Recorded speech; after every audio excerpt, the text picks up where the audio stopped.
We live in a broken world full of broken people. Hurting people hurt people. But how do you find healing from your brokenness? How do you find the wholeness that Jesus promised in John 10:10 when he said, I've come to give you life and life to the full? Today we interview men's ministry icon Pat Morley about his newest book, From Broken Boy to Mended Men. And you're going to walk away learning how to identify what your brokenness is, finding healing for your soul, and forgiving those who have hurt you.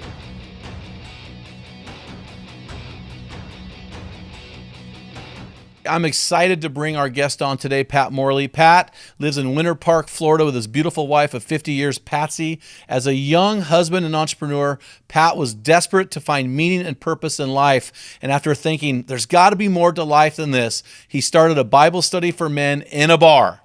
That study he still teaches to this day. After writing his book, The Man in the Mirror, which was named one of the 100 most influential books of the 20th century, he founded the Man in the Mirror global ministry that impacts and has impacted thousands of churches around this country. This guy has gone deep into men's ministry. He is a legend. I'm excited to have him on the show, Mr. Pat Morley, as we address his 23rd book, From Broken Boy to Mended Man.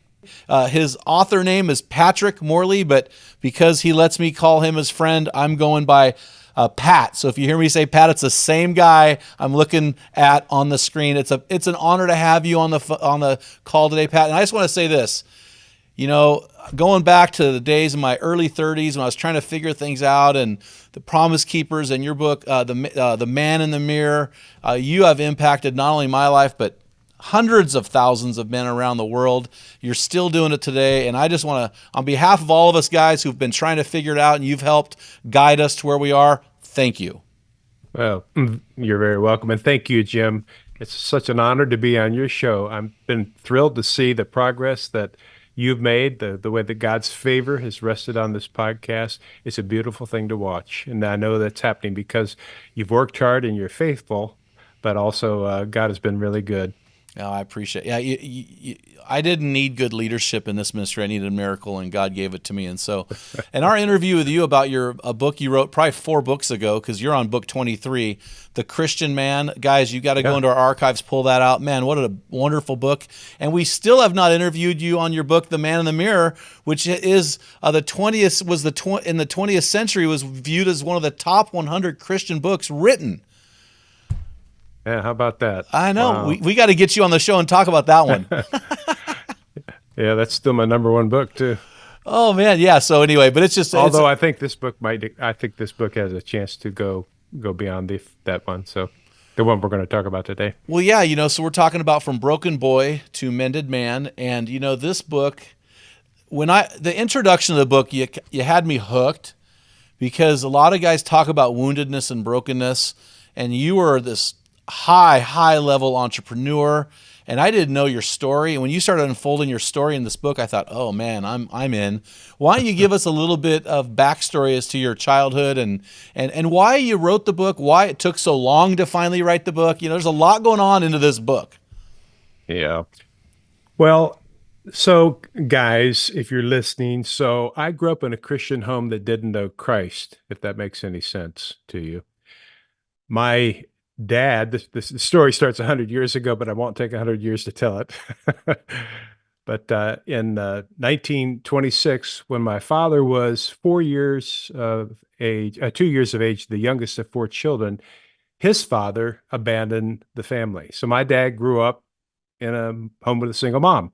She did the best they could, but they were extremely poor. So my dad went to work when he was 6 years of age. Never knew a time from 6. He actually had 2 jobs. I won't go into the details here, but had 2 jobs at the age of 6, and working with his older brother, who was only 10. And so when Dad became a man, he had a decision to make. Am I going to repeat the cycle or break the cycle? And of course, they didn't have that language for him back then. But I'm grateful that my dad wanted to break the cycle.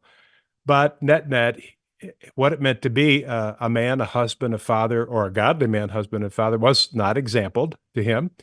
So he did the best that he could, but it didn't work out for him. So I quit high school in the middle of my senior year. You can imagine a very long tale of woes to get to a point where a kid quits high school. My next brother, he followed in my footsteps. He later died of a heroin overdose. My next brother, my next two brothers have had way more than their fair share of problems. And so, but then the story took a big shift because I was a very, angry young guy when I turned 24 and I was about to wreck. I had a very awkward start to my marriage. I was about to wreck that, and knew I needed help with the marriage, and so I decided to turn to the one place that in all the world a man ought to be able to go to find some help on how to be a man, a husband, and a father.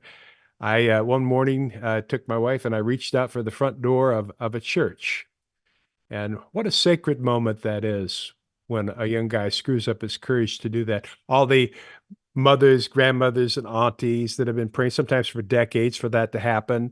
The sovereignty of God working, orchestrating events to make it happen. The spiritual forces of evil in the heavenly realms to prevent it from. It's a very sacred moment. Well, the guys at the particular church that we went to, they were so ready for me. And they took me under their wings and showed me the ropes, and I became a follower of Jesus. And that is when things started to turn around. Now, it was a year later, and I'm take a breath here in a minute, but I started at 25 a process of reconciliation and healing with my parents. When I left home, as far as I was concerned, I was done. I was gone. See ya, see ya. And it was an estranged relationship. But Jesus started to change that. And so I began doing the things that would heal childhood wounds and break the cycle when I was 25. And it took me until the age of 53 to do it, 28 years to complete this process. So I wrote this book because a guy actually, now I know, I didn't know then, you don't know what you don't know. Now I know you can do in about 3 months what it took me 28 years to do. So I've compressed all that down and put it into this book. And this is not just, guys, this is not just a book about principles and theory and so forth. Has all that, of course, but it's actually a process, a biblical process, been around for thousands of years, in constant use for thousands of years. And I'm going to show you how you can actually understand what happened to you. That's part one. Part two, to go through a healing process. That's part two. And then part three is to break the cycle going forward in your own family and with your friends and so forth. Sound like about the right description? Oh, absolutely. So I want to bring something else out. I've never done this before with you, but during this time of brokenness and trying to figure it out, you're actually escalating in business, like astronomically, correct? Yeah. Yeah. So like one of the characteristics of broken boys, so, adult children of alcoholics, they have their list and so forth, and different groups have their list. And so I felt like the fraternal order of broken boys, and that's what I call us. We need our own list. And so I started years ago developing a list. And one of the characteristics of broken boys is that we grow up to either be the responsible son or especially immature for our age. In other words, we either really get it all together and are overachievers, or we're profound. We're trying to prove that our parents are either right or wrong. Overachievers are trying to prove their parents are right or wrong, and underachievers are trying to prove that their parents were right. And so this is one of the characteristics. Kind of a little bit of an interesting distinction there. But yeah, so I obviously fell into that responsible son category. My other brothers went the other way.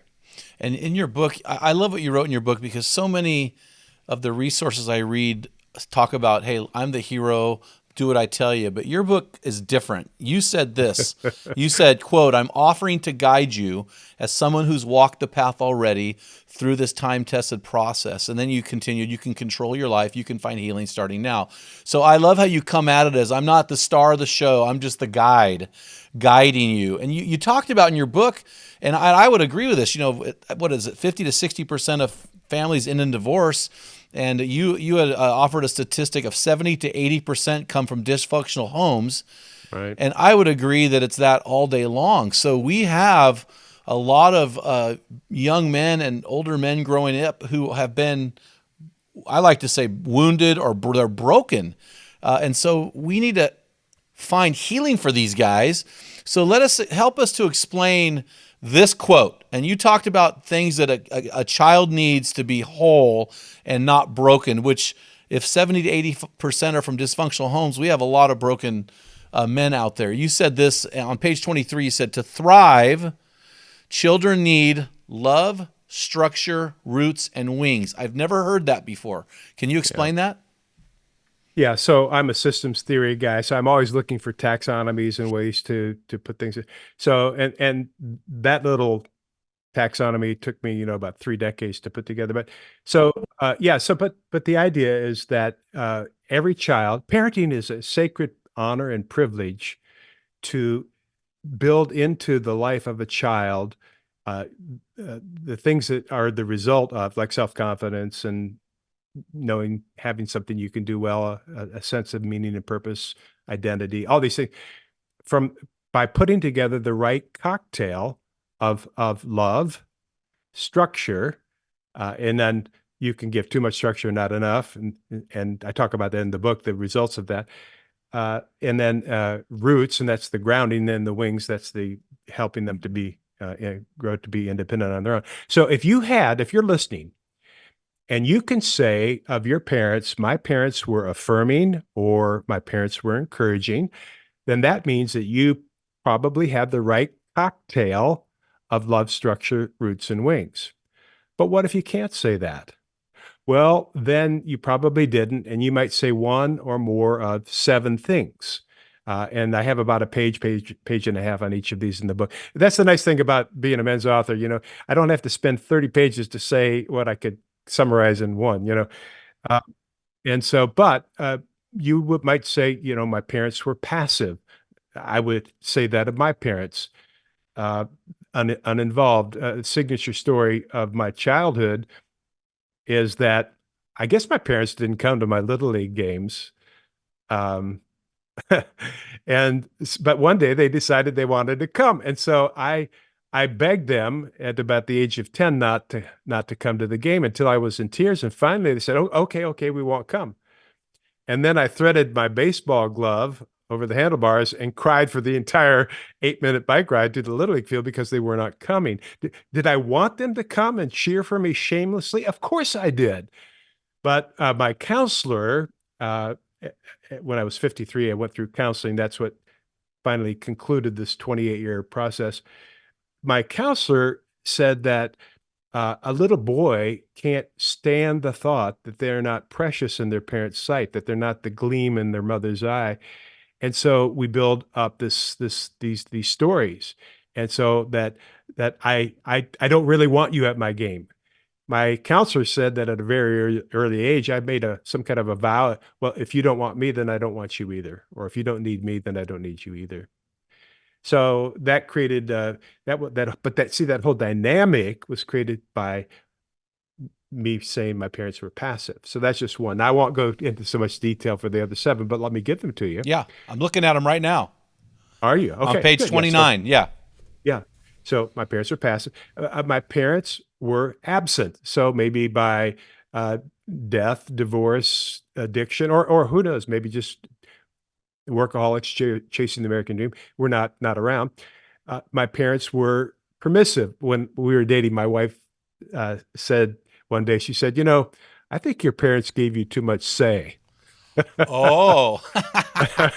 I mean, I did. I could do anything I wanted. And then fourth, my parents were enabling. So a neighbor had 2 teenage boys. They knocked out the floodlights with some rocks at another neighbor's house, and the dad defended them instead of holding them, responsible and accountable. And so, just enabling is not. We're supposed to help our children, but we also should require our children to do things that they can and should do for themselves and hold them responsible when they do things that they shouldn't do. That's when we don't, that's the classic definition of enabling. So, yeah. Okay. So we got enabling. My parents were demanding. Yeah, I had a guy put in a new fence just over outside the window here about 2 weeks ago, and I gave him one of my author copies of the book. And he's a very angry guy right now, and he took the book home, and his wife said to him, he said, you really should read this book. Yeah. And but he was telling me, he said, my house, it was like growing up in Auschwitz. He said, my dad, it was like a concentration camp, and so he was just suppressed. All of this, he was never validated. He just grew up very angry. And then the sixth is my parents were angry.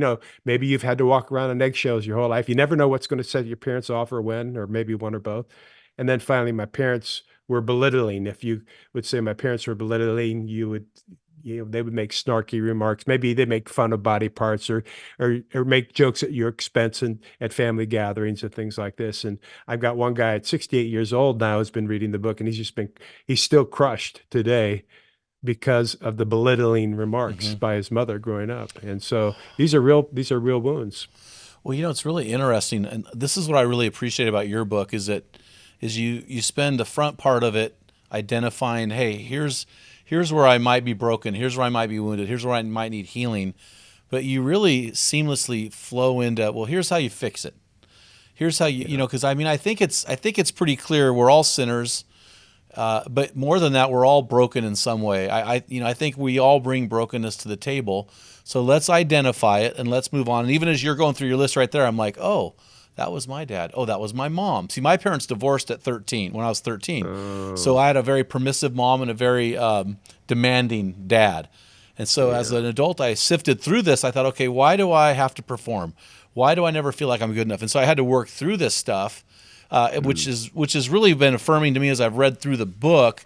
But there's a lot of times us guys, you know how we are, Pat. We're reading this stuff, going, I'm fine, I'm fine, I'm fine, I'm fine. But you list on page 39, you kind of go, okay, I know you may be saying you're fine, but if you fit into these 9 categories, maybe you're not so fine. So we can walk through this a little bit. But what are some of the traits of a guy who, you know, maybe his parents failed to meet some needs and he is more broken than he thinks? Yeah. Yeah. And I do want to also say about your comment about, so guys, if you're trying, the reason, okay, so I like to write books that are practical and give you the practical help you need to get you where you want to go. And I'm very solutions oriented. But here's the thing: if you are trying to solve the wrong problem, you can only succeed by accident. So we do need to take time to understand and unravel what actually happened. Yeah. So that's why in this book, part one is really spending a good deal of time to create the categories and the dynamics and the so that a guy can self-identify himself. And by the way, every time I give one of these characteristics or attributes, I also give a reflection exercise so that you can think, okay, well, how did this affect me, personally? So yeah, so with that said, yeah, then once you identify with one of these seven or eight parenting styles, if your parents were encouraging, then then the net of that is that this has had a dramatic impact on you. And you may not know that. You may not understand it, but that's why we need our own list. So the number one characteristic is that you're not sure that people really care about you. And so Eric Erickson, the psychologist with his child development theory, he says the number one task of a child is trust, distrust. And so, if you weren't, you can't say everything every time, but to append to my earlier comments about my child experience, I have no recollection of ever hearing the words, I love you. Never heard the words, I'm proud of you. We believe in you. Here's some things you might want to know about the opposite uh, gender. Here's some things you might want to know about education. And uh, here's some things you might want to think about meaning in God and purpose in life. None of that. And we weren't a physically affectionate family either. We didn't hug either. So now I'm not naive, Jim. I'm not saying that none of these things ever happened, but isn't it interesting and significant that even at this stage in life, I still have no recollection of those things ever happening. And so, if I wasn't held enough, I don't know because I wasn't old enough to acknowledge or know those things. But if I wasn't held enough or didn't get the right amount of cooing and affection and so forth, then and if you're listening and that happened to you, it's very possible that you would have grown up having a hard time that people really care about you. So when I walk into a room, even to this day, I walk in with a suspicion. Yeah, I walk into a room with a suspicion. Now I'm walking in the power of the Spirit. And by the way, I've been completely healed now for a good deal of time. I'm fully alive in Jesus. I will always have a limp. And guys, if you get healed from your childhood wounds through this book or through a counselor, or whatever, uh, I hope that'll be your case.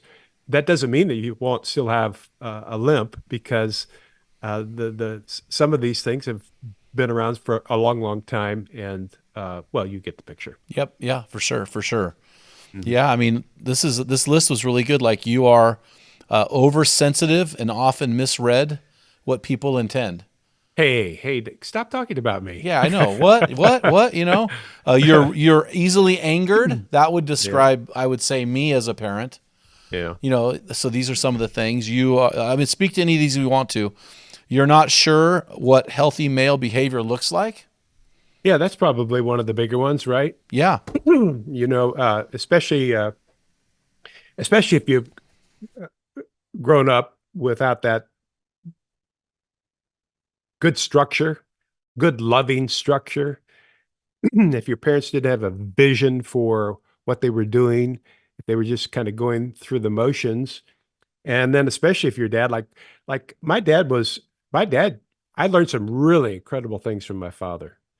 He was the most moral man that I ever remember knowing. So my life word today is integrity, and it's yeah, it's the thing I prize. And that's another thing about this book is that I'm really wanting to help men have a more compassionate view of their parents. And I don't want them to understand how they can, if they want to, it's up to them. But if they would like to forgive them, now there's a spectrum here. So you may, if you're listening, your parents might have been pretty good people, but they also might have been more in the middle. It might have been irascible, or they could have even be toxic or evil. I mean, you could have suffered severe physical abuse or even sexual abuse. In my case, it was my case is it's neglect. All right, so it's a form of technically it's a form of emotional abuse. Those that was very hard for me to reconcile because my parents are such nice people. So whatever happened in my family happened out of ignorance, not malice. And at every step along the way, so I had big reconciliation moments at 25, 35, and 47 and 53. That covers the 24 really big markers that really were the turning points for me. And every time I approached my parents on these things, they were very receptive. They would have loved to have had the skill to be the initiators themselves, but they didn't. And but they were very responsive when I took the initiative. And guys, I think you would be surprised at how much your parents would, unless they're just really off, too far gone, how much they would ache inside to have an opportunity to reconcile and to apologize hmm and to be forgiven and then to ask for forgiveness as well. yeah. And you talk about that, and I think the forgiveness component is huge.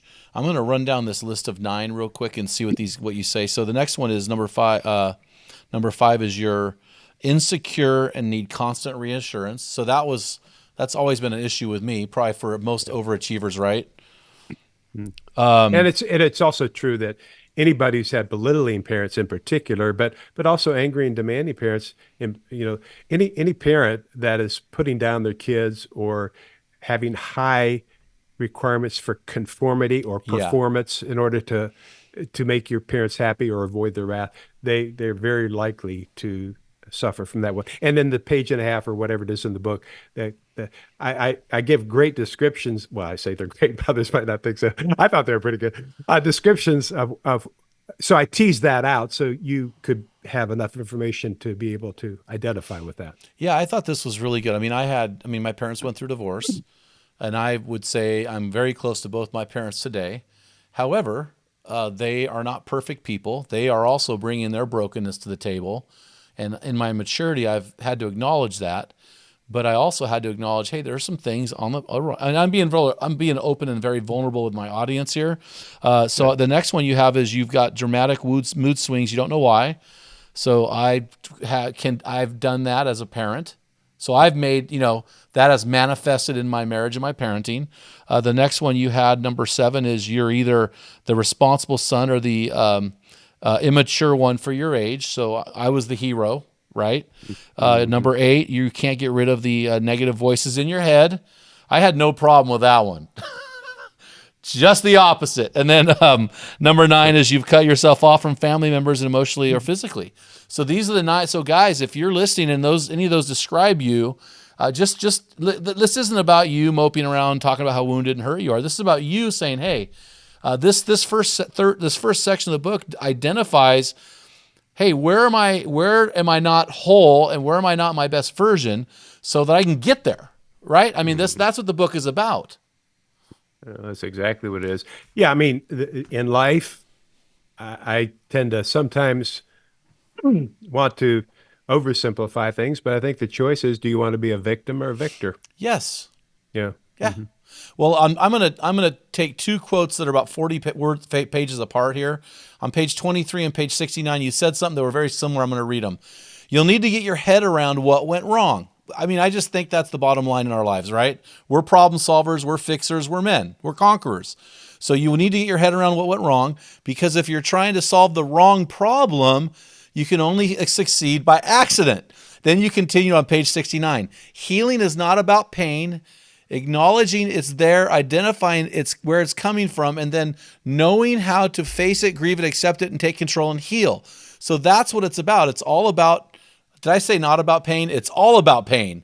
It's all about saying, hey, I've got this wound, I've got this injury, I've got this broken thing, and I need to acknowledge it, identify where it came from, know how to grieve it, face it, accept it, take control, and heal.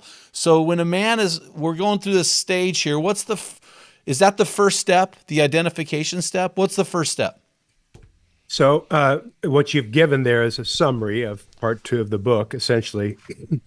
And the first step, I'll tell you, the first step is uh, facing the truth and getting out of denial. I'll tell you a great story. When I was writing the book, uh, so it took me from 53 uh, until it was, okay, 7 years ago, I decided finally that I should write the book. And then it took another 6 years for me to actually uh, sort out how I could do it without throwing my parents under the bus. Yeah, because I didn't want to do that. I wanted to honor my mom and dad. So I did. I wrote this book in such a way that I felt like my mom, my dad, and I could sit down in a room together and we could agree, yes, that's actually what happened. And it's painful, but we have seen beautiful and lasting changes in our relationship and in our family. Astonishing things have happened, beautiful things. And we want other people to know that story. So, yeah, so facing the truth and getting out of denial. When I was writing the book, I recalled that I used to race motocross in college. And so my mom and dad decided they would come to one of the races. They'd never been to a race before. That happened to be the day that I got in this nasty accident and got flown to the hospital in a helicopter. Well, my parents didn't come to the emergency room and they never called to see how I was doing. What you would think that that would be such a painful memory that that would have just ripped me apart. How would you ever get over that? Parents don't even care enough to even call to see how you did after being flown to the hospital in a helicopter, right? But here's the thing. Until I was writing the book, I literally I didn't remember that story. That's how powerful denial is. So, we all compartmentalize negative thoughts, but denial is more. Denial Guys, are you ready for this? Denial is emotional amnesia. You literally can't remember. And so, one of the things that will happen in this in the process of going through this book for you, it's going to be it's going to be moving up all the time. But when you come to this point of facing the truth, you are going to have to then next go through a process of grieving what could have been, what should have been, what you missed, and there may be some tears there, but that's going to be okay. Well, it's really interesting. When I got to this on page 75, I've never heard somebody call denial emotional amnesia. What a stroke of genius. I don't know if you're the first one to come up with that phrase. I'd never heard it before. Well, I coined it, but I've also learned over the years that there's, oftentimes there other people have done Uh said huh. things too, but yeah, nobody else has claimed it yet, so maybe it's mine. No, this was I mean, when I heard that, I thought, okay, that's it. We've heard the phrase denial 1,000 times, Yeah, but emotional amnesia, when you have an event like that where your parents finally come to one of your events, you get seriously injured and they just kind of blow it. I'm not going to say they blew it off. I'm just going to say they didn't show up.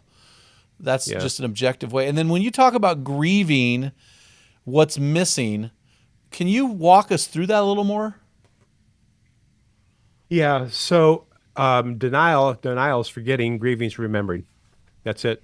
You're Oh, actually you're actually trying to remember, grieving, facing the truth and getting out of denial, and then grieving. It's just actually trying to remember what happened to you, and then allowing through prayer and through hopefully a small group or maybe a spouse, being able to talk about it with people.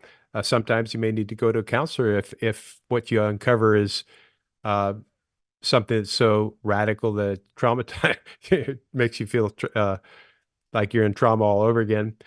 Uh, but yeah, so grieving is actually entering into it. So what happened with my counselor? So I might as well say this.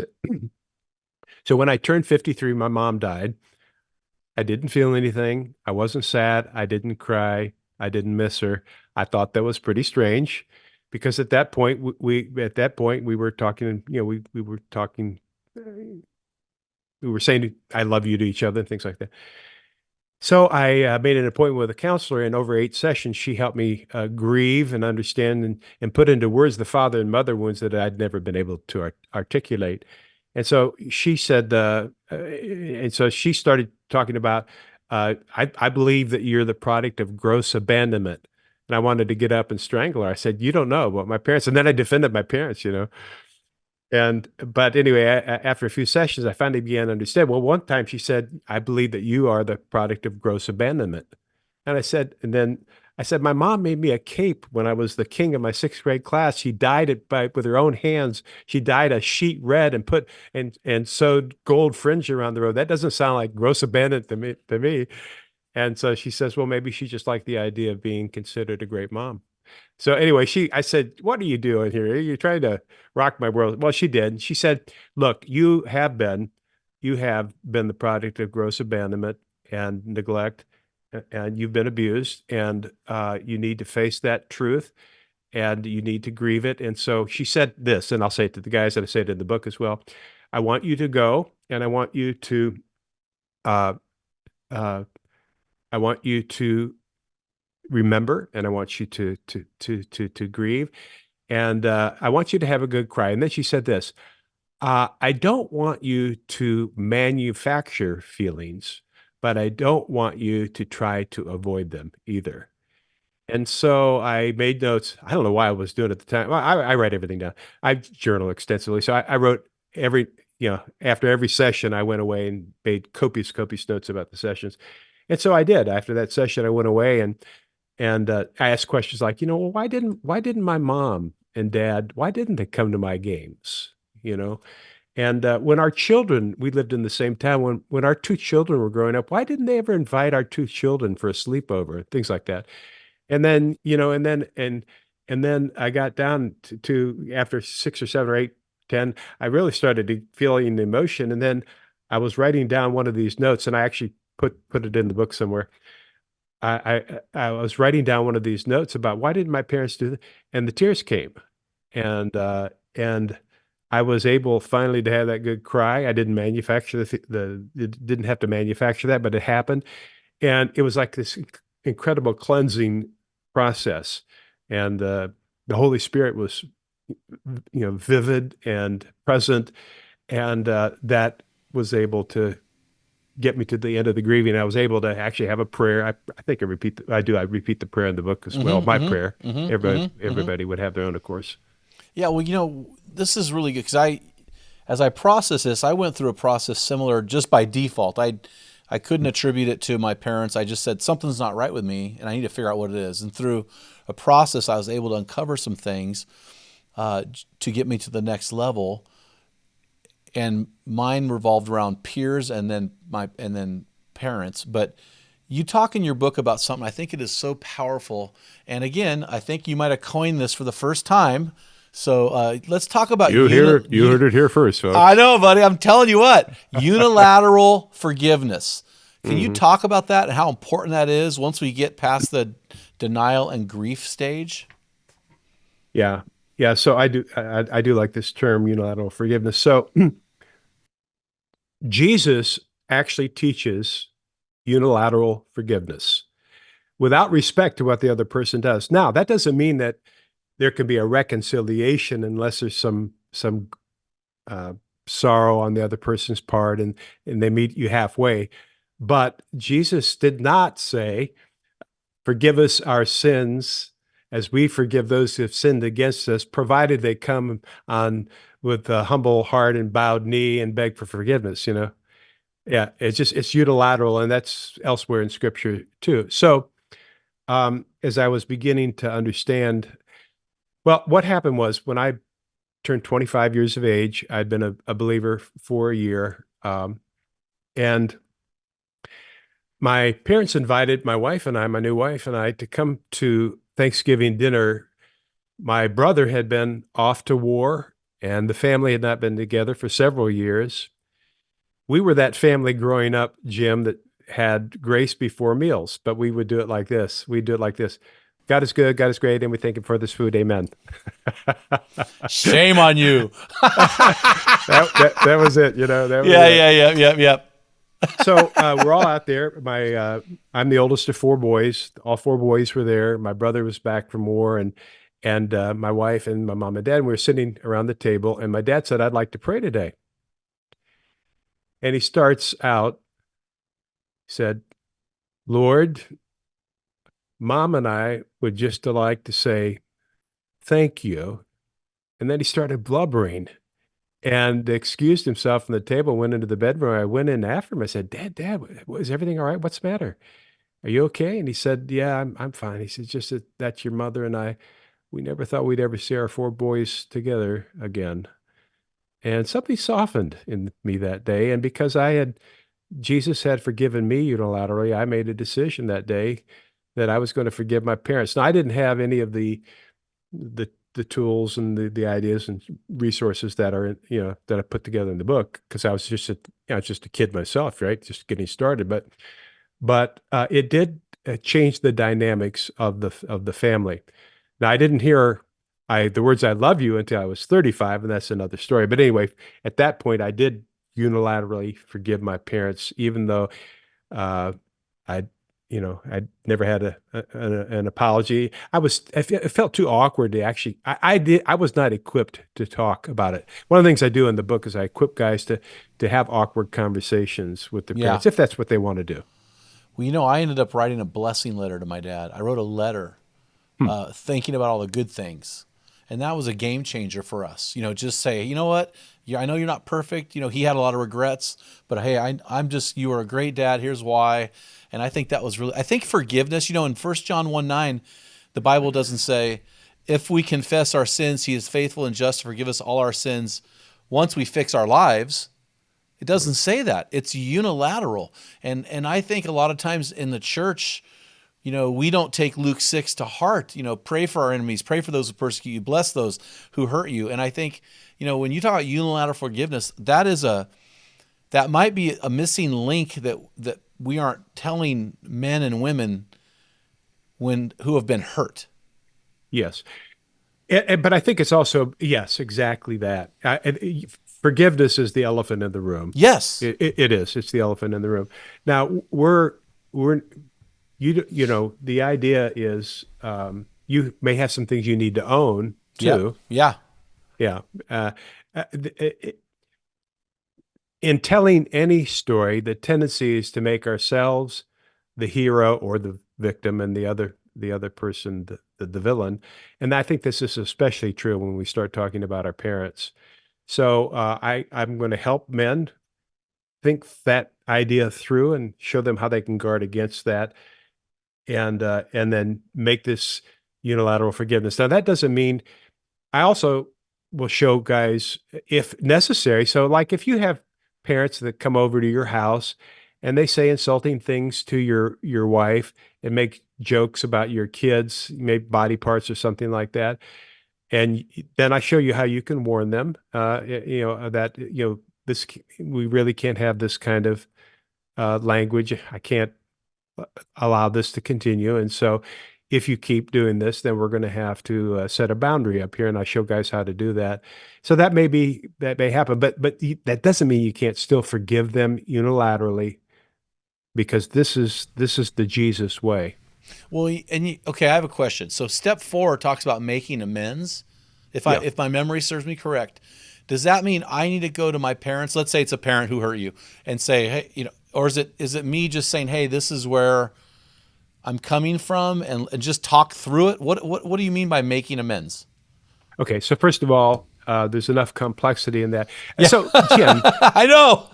yeah. So, Jim, most of the books that I've written, I go on interviews, and I know that most people are not going to go out and buy the book. So I try to give them the guts of the book Yeah. and have good ministry while we're together. This is not that book.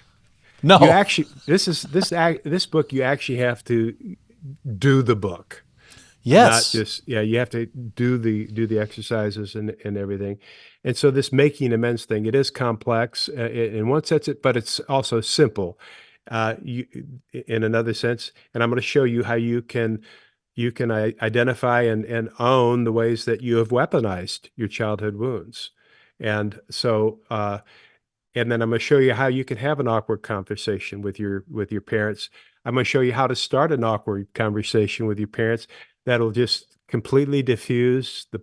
Now it doesn't mean that that they're going to be responsive depending on who they are, but in most cases, I really think most parents really do want the same things that we want. We want to have a good relationship, but if you grew up a broken boy, that's because they don't know how to do that. Well, it's interesting, Pat. So I've got 3 sons. They're 26, 28, and 30. And so I am just now realizing, because I look for it, because I've got guys like you on my show all the time, right? And I go and I'm asking my kids. I'm looking for areas where I've hurt them in the past, and I have to go back and initiate the conversation. Like, hey, I, you know, I'm sorry about this, and really trying to work through that. And these things are still coming up, right? And so it's really interesting. Talk about the renewal part. Is that trying that because it does come down to relationship, my relationship with God, my relationship with other people. What are your thoughts on renewing conversations? Well, I'll tell you a story. Um, in my early 30s, as I was now really starting to grow in my faith in Jesus, I really began to have a longing, maybe like an ache, to have a reconciliation with my father. And I invited him to lunch on his birthday, December 12th. And I said, Dad, you wouldn't want to go to lunch with me on your birthday, would you? Kind of very tentative asking. Yeah. And he said yes. And I said, that'd be great. And so we went to lunch and we had a wonderful time. So we made that an annual tradition. When was 35, after lunch on his birthday, we were walking out to our vehicles, and it turned out we were parked next to each other, my car and his truck. He was a working man. And Jim, I to this day, I really don't know what prompted me, but I said, Dad, can I give you a hug? And before the words were fully out of my mouth, he was charging me like a grizzly bear. And he threw his arms around me and he let out this deep primordial groan. Went on for like 20 seconds, maybe 30 seconds. And then when we drew back from each other, our hands were on each other's shoulders. And I said, I love you, Dad. And he said, I love you too. And that was the first time I ever remember either being hugged or hearing the words, I love you. And it transformed our family. I never spoke about it. I don't think my dad spoke about it, but God did something supernatural that day. And it became ridiculous. We became a family of embarrassing lovers. It's just like every time, a few months later, my brother, one of my younger brothers, he calls me on the phone. And at the end, he says, well, I love you, Pat. And I said, well, I love you too. And More. he said, well, I love you more than you love me. I love this story. Yeah. And I'm thinking, who are you? What did you do with my brother? And then just to be funny, I said, well, no, I love you more than you love me, and I always have and always will. And I hung up the phone. So, of course, You win. Well, that's that hard charging oldest firstborn, there you go. Yeah. performance driven coming out. No, but I Yeah. read that in the story, and that's the cool part is that this is, and even now you're showing emotion, reliving that day. God. Here's the thing: is that God wants us to be whole. God wants us to restore all relationships. So for us to walk, and I can't tell you how many guys I meet with that are in their 50s, 60s, 70s who are Christian guys with estranged children and they don't know how to start it. This doesn't just go with me reconciling with my parents. This goes with me reconciling with my children. See, this book is much deep, and this book is so easy to read. It's just really easy to read. So if guys are intimidated, this is not a hard book to read.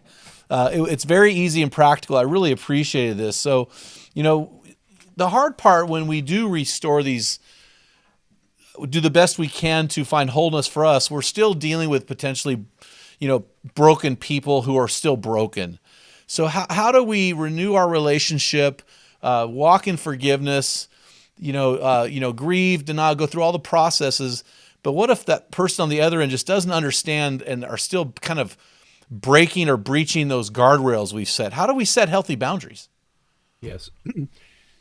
And so I'm very cognizant that two people might not be at the same level at the same time. In fact, it wouldn't be surprising at all, right?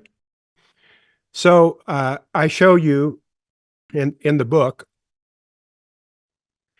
how to bring the relationship back together if the timing's ready, and then what to do if it's not warm. Maybe it's warm but not ready. If they're receptive, I talk about being receptive or not receptive, and then I talk about toxicity and what do you do when it's just not going to happen at all. And so, no matter where you are on your journey with your own childhood wounds, if you have them, I think the big idea is that no matter how you got into your current situation, there's really only one way out. Oh, yes. Yeah, and that was my next question. Okay. Take it. No, I want to hear your question. Well, I'm just you have a section called Finding Rest for Your Soul, and and it's page 109, and you said well, hold on a second, where am I here? You said, what's the one idea you wrote this in your file when you're writing the book.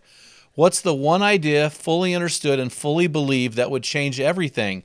And everything that you're sharing in your book and in your personal life and everything I've experienced in my personal life, it all started with one thing. I'm going to tell you this cool story, and I'll let you slam dunk this thing. I was with my father-in-law last weekend, and he said, "Hey, can I ask you a question?" And I said, "Yeah." And he's not he's not a church guy. Let's just put it that way. He just said, "Describe what Jesus has done for you in 5 words." And I thought, "Oh, are you kidding me?" I said, I said, completely changed my perspective. Yeah. I mean, Jesus is a game changer. So what was the one idea that you had when you wrote this question down? You know, we often forget, guys, that God has called us to steward the bodies He gave us so that we'll be ready, healthy, and spiritually dangerous to fight the good fight. That's why we're so excited to partner with Mountain Tough Fitness Lab. Join me on my journey by going to mountaintough.com and getting your free 6-week trial when you type in the code ARENA30. You won't be disappointed. Stay dangerous. What was the one idea that you had when you wrote this question down? So I use the big idea every day, and so the net is that uh, you will never really fully enjoy all that God has for you as a man until you embrace Jesus. And so in this book, How to Find Rest for Your Soul, uh, the book works for a man. You don't have to believe in God. You don't have to be religious for this to book to work for you. But if you really want to go all the way and you really want to make a full break with the past, if you want to see a complete healing, then then the idea here is that who you are or can be in Jesus, that's who you really are. That's your true identity. That's how you really find rest for your soul. And so I'm going to show you uh, enough about, most people have heard cliches about Christianity and about the gospel and so forth, but I'm going to show you what the people who actually know what they're talking about believe about Jesus and about how you can have a relationship with him and how much he loves you. Uh, Jesus has this everlasting compassion and love for you. He says, as the Father has loved me, so have I loved you. Just imagine how much the Father must love Jesus, and then that's the way that he's loved us. And so there's this incredible love. I learned, sidebar story, I suppose, but at the 14-year mark in my journey, and this is not in the book, I business. I was in some kind of a business problem, and I was just crying out to God. And I was writing these things down in my computer, and I said, God, you know how hard I've been working to be a good Christian, to how to be a godly man and a husband who really is invested in his wife, and to be a dad who's in the picture, and to be faithful with the money, and to be a good steward and a man of integrity like my dad taught me to be, and how many little old ladies I've helped across the street. I mean, God, you know all of these things. I just need some help here. And Jim, just like we're talking, I hear a voice in my head. It says, Pat, nothing you do will ever make you good enough for me to love you. I love you because I made you. And that was the first day I ever understood grace. And so, there is grace available for you. Um, your wounds may describe you, but they do not have to define you. Absolutely. That's such a beautiful statement. Well, you said something so powerful just now. And this is the theology I want guys to wrap their brains around. You said that God told you, I made you because I love you. And I would add, therefore, I love you because I made you. Yeah. And guys need to understand this, that God, you just can't get there. You'll just never get all the way unless you radically give your life to the God who loves you and made you. It just makes sense to me. It just theologically makes sense to me. Yeah. Again, this is an idea that's not in the book, but I think it's the greatest lesson that I've ever learned. So I was in the middle of a business crisis, different one than that one, and a thought went through my mind because I made some very silly mistakes, and the thought that went through my mind is this. See if this doesn't make sense, guys. There is a God we want, and there is a God who is. They are not the same God. And the turning point of our lives is when we stop seeking the God we want and start seeking the God who is. So it just dawned on me one day, Morley, what were you thinking? Did you really think that any amount of you wanting to reinvent God in your imagination to be the God that you wanted him to be was going to have one iota of impact on his unchanging nature and character? And I realized that I've been trying to get God to change, and he was trying to get me to change. And so I realized that, and guys, this is important. It's what Jim was just talking about, is I realized that I must each day, every day, come humbly once again to the foot of the cross and once again make a full, total, complete surrender of my life to the Lordship of Jesus. And so I think in the book, I'm going to show you, if you haven't already started that journey, how you can, and then if you want to take it further, how you can take it further and really break the cycle in your own marriage, if you have it, or future marriage, or married again, whatever the case might be, and with your children, if you do have them or decide to have them, and also with your friends and other men.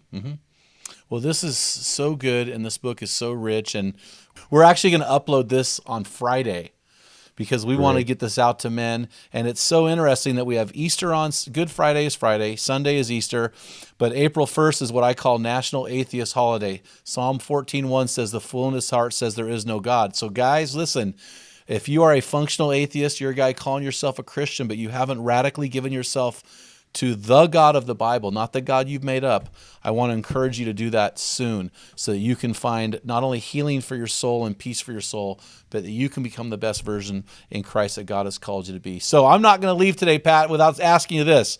I know that this is an author's copy, so this is not a for sale copy. So when does the book come out, and how do they get it? Okay, so the book came out March 19th, so last Tuesday, and it's available, everywhere. If you go to patrickmorley.com and buy it through the website, I get a 4.5% commission, which we get to use to help cover the expenses of the ministry. I take nothing out of the ministry. And, but yeah, and you could also get all the other booksellers there too, Tyndale, Books A Million, whatever it is, and Barnes and Noble, all those people. You can get the book anywhere. Yeah. 70% of all books are sold on Amazon. Did you know that? Yeah, I did. I did know that Whoa. because we push hard for Amazon because it's just a click away. So, well, Pat, thanks so much Yep. for all you've done over the last almost 3 decades now working with men. I mean, millions and millions of men and families reached. I just can't even imagine what it's going to look like the day you cross over and meet Jesus and he pulls you up and he says, "Look at the people behind you. These are all people that you impacted." So I'm one of them. Thank you so much. Well, thank you, Jim, and thank you, men, for listening. If you made it this far, I just want you to know that you are in my prayers before the show today, and I'm going to say a quick prayer when we hang up as well. All right, man. God bless you. Have a great day. Okay. Thank you, Jim. Yep. Until next time, feel the wet sand on the arena floor, hear the deafening roar of the crowd, taste the sweetness of victory, smell the stench of battle, get in the game, get dirty, grind it out, and be a man.